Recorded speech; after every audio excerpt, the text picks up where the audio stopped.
બેંકમાં ગીરવે મૂકેલું તમારું સોનું પણ હવે સુરક્ષિત નથી। આ ઘટના રાજકોટમાં સામે આવી છે। રાજકોટની ઇન્ડિયન બેંકમાં ઘટના બની છે, જેમાં લોકોએ ગીરવે મૂકેલું સોનું અચાનક ગાયબ થઈ ગયું છે। ભેદી ચોરી છે। 3 મહિના પહેલા એ ડિવિઝન પોલીસમાં અરજી આપવામાં આવી છે। હજુ સુધી આ ચોરીની કોઈ ઉકેલ આવ્યો નથી, એટલે કે કોઈ પણ આરોપી પકડાયો નથી। માટે હવે ગાંધીનગર એફએસએલની મદદ પોલીસ લેવા જઈ રહી છે। માર્ચ મહિનામાં ઓડિટ આવી હતી અને એ ઓડિટ દરમિયાન ખ્યાલ આવ્યો કે લોકોએ જે સોનું ગીરવે મૂક્યું છે તે રૂપિયા 1 કરોડનું સોનું ગાયબ છે।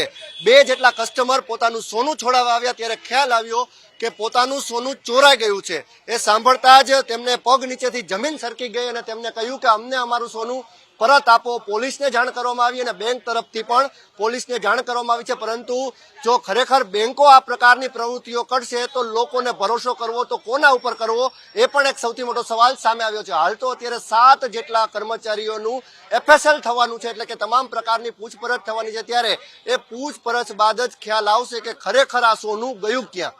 કેમેરા પર્સન અભય ત્રિવેદી સાથે ઋષિ દવે, ન્યૂઝ કેપિટલ, રાજકોટ।